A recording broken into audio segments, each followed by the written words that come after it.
exposição para resgatar o pioneirismo de Campinas na produção cinematográfica nacional. Isso mesmo, nos anos 1920, ainda na era do cinema mudo, a cidade produziu uma série de filmes de ficção que ganharam destaque nacional em jornais e revistas da época, chegando a ser comparada a uma Hollywood brasileira. Um contexto histórico cheio de acontecimentos locais, nacionais e mundiais e que envolve uma teia de conexões resultou nesta produção surpreendente, como explica Diego Ruiz de Aquino, jornalista, roteirista, diretor e um dos curadores da exposição Campinas 100 anos de cinema, que está instalada no MIS Campinas. Tudo começa após as epidemias de febre amarela e gripe espanhola. A gente pode sim dizer que Campinas é uma pioneira, né, da produção de cinema no Brasil, porque lá nos anos de 1920, né, Campinas iniciou um movimento de produção de filmes de ficção, né, de longas-metragens de ficção, que foi conhecido, inclusive, né, como a possibilidade de Campinas ser a Hollywood brasileira. Né?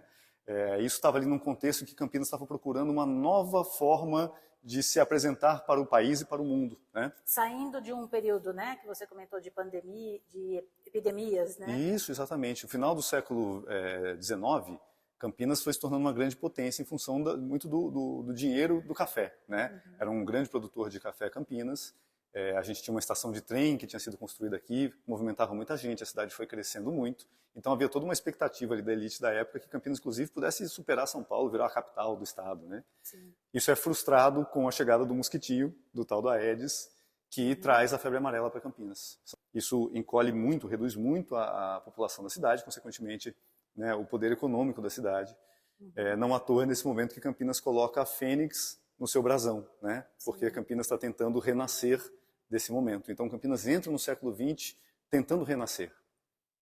E o cinema passa a ser aí, né, pensado como uma forma industrial, uma forma econômica de Campinas se reinserir no mundo. Né? Uhum. Então é nesse momento, aí, nos anos 20, no início dos anos 20, que um dramaturgo importante aqui da cidade, o Amilar Alves, se reúne com outros dois jovens, muito interessados em fotografia e em cinema, e adaptam uma peça de sucesso do Amilar, e essa peça vira o primeiro longa-metragem da cidade, que por muitos anos, inclusive, foi considerado o primeiro do Brasil. Né? Hoje a gente sabe que não, houveram filmes antes, mas sem dúvida nenhuma é um dos primeiros que foi feito no Brasil, que se chamava João da Mata.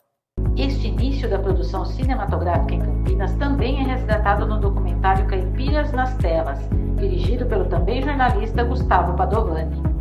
O filme, que nasceu de um TCC sobre essa história, resgata trechos e fotogramas das primeiras produções da cidade, analisando o impacto do cinema na construção da identidade cultural local.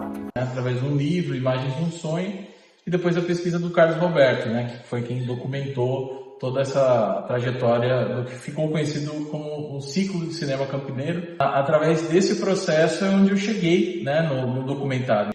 Mas a ideia foi essa, principalmente contar essa história colocando um contexto com a própria história da cidade, com a identidade do Caipiras, que são questões que transparecem no filme. Diretamente você olhando, você não consegue ver. Principalmente você não consegue ver os filmes, né, que esses filmes se perderam. Amilar Alves, Felipe Ritt e Tomás de Túlio foram os principais realizadores deste período, entre 1923 e 27, quando foram produzidos 5 filmes na cidade.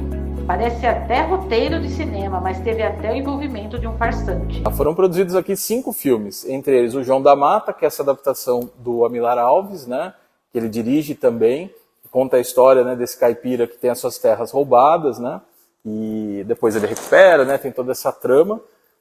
O segundo filme feito aqui é O Sofrer para Gozar, que teve a direção do A.C. Kerrigan, que é um falsário, né, era um cara que veio para Campinas já fugindo, né, de uma outra enganação que ele fez em São Paulo. Chega aqui, ele se diz diretor de cinema, mas na verdade descobrem que ele não era, porque chega um americano para conversar com ele e ele não sabe falar. Mas esse sujeito conseguiu fazer essa obra. Aí em 1924 a gente tem o Alma Gentil, do Antônio Dardes Neto, que ele só faz esse filme na história do ciclo, mas tem a participação também do Felipe Ritt e do Tomás de Túlio. E aí nós temos em 1925 A Carne, que é o primeiro filme dirigido ali pelo Felipe Ricci, né, que já vinha fazendo as montagens, que é inspirado no romance, né, do Júlio Ribeiro, um romance naturalista, polêmico, de um livro banido, né, porque mostrava o desejo de uma mulher de uma forma não romantizada, né, e tinha todas as descrições, tem tortura, tem várias coisas no filme que para a época chocavam, em 1888 e 1925 sendo filmado também. E o último filme, que é Mocidade Louca, também dirigido pelo Felipe Ricci. O interessante é que uma dificuldade registrada lá nos anos 1920 permanece até hoje. Apesar de boa recepção de público, muita dificuldade para passar nas salas. Porque desde aquele momento, né, o cinema dos Estados Unidos já vinha comprando as salas, ocupando com seus filmes também de uma maneira industrial. Então o filme local chegava lá e falava, quero passar. O cara falava, não posso, já está tudo fechado, que é o problema que a gente enfrenta até hoje. Né? Parece que a gente conhece esse problema. A gente conhece esse problema. Hoje, imagina, hoje a cada 10 filmes, 9 são dos Estados Unidos, nas salas de cinema brasileiras. Né? Esse um que sobra é o cinema brasileiro, é o cinema iraniano, o cinema italiano, o cinema... Então é muito pouco, né, cinema diferente que a gente vê. A gente vê o mesmo tipo de cinema. E isso começou há mais de 100 anos atrás. Né? Depois desse período, há um declínio da produção cinematográfica local, que só volta a se intensificar no final dos anos 1940 e nos anos 50. E a outra coisa que acaba atrapalhando um pouco essa produção também é a chegada do filme falado, né, do filme sonoro. Em 1928, O Cantor de Jazz é o primeiro filme falado. E aí todos os equipamentos, todo o investimento que eles tinham feito para fazer esses filmes, a tecnologia, né, precisava ser tudo comprado novamente. Então, como eles não conseguiam pagar os filmes com a bilheteria, uma vez que eles não tinham espaço nas salas, e eles ainda precisariam trocar tudo, né, isso acaba inviabilizando um pouco, né, interrompendo esse primeiro movimento cinematográfico em Campinas. Aí depois vem um monte de coisa, né, vem crise de 29 nos Estados Unidos, vem guerra, revolução, né, e isso também faz com que Campinas só vá produzir cinema de novo lá no finalzinho dos anos 40 e início dos anos 50, mas aí também depois não parou mais, né? Fazemos muito cinema até hoje. Tem vários motivos pela dissolução. A chegada do cinema falado, a ida, né, do Tomás de Túlio, que ele vai embora de Campinas, né? Tem toda a chegada da Revolução de 30 também logo ali, né, de 30, 32. Então, quer dizer, a gente tem todo um cenário que não foi favorável para a continuidade dessa história. Mas não significa que não estavam sendo feitas filmagens aqui, mas não eram filmes de ficção.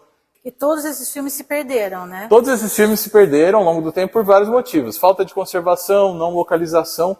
João da Mata é o único que foi recuperado, tem cerca de 20 minutos dele. E quem quiser saber mais dessa história é só visitar a exposição no MIS Campinas. Então a pessoa que vier aqui, ela vai conseguir encontrar uma linha do tempo. Então você vai conseguir se situar, entender o que estava acontecendo no Brasil, no mundo, e o cinema de Campinas acontecendo, né? Então é bom que você entende que teve muito cinema durante esses 100 anos e continua tendo, mas também você vai ter contato com personagens importantes dessa história, né? Através, por exemplo, de uma instalação como o Jogo das Memórias. Você vai ter contato, inclusive, com uma relíquia, que é uma câmera que foi utilizada lá nos anos 20. Você vai ter contato aqui com um painel que mostra justamente os locais onde esses cinemas de rua estavam no centro de Campinas. E você vai ter também a oportunidade de assistir filmes que foram produzidos, né, nos últimos 80 anos. Né? São curtas-metragens que ficam passando aqui no Cine Fênix. A gente brinca que é a menor sala de Campinas, né, do centro de Campinas. No momento é a única, né? Mas em breve vai ser a menor sala de Campinas. São 3 lugares, mas a qualquer momento que você chegar aqui no MIS, vai ter um filme bom feito em Campinas passando aqui. Então é uma experiência muito legal que eu recomendo para todo mundo.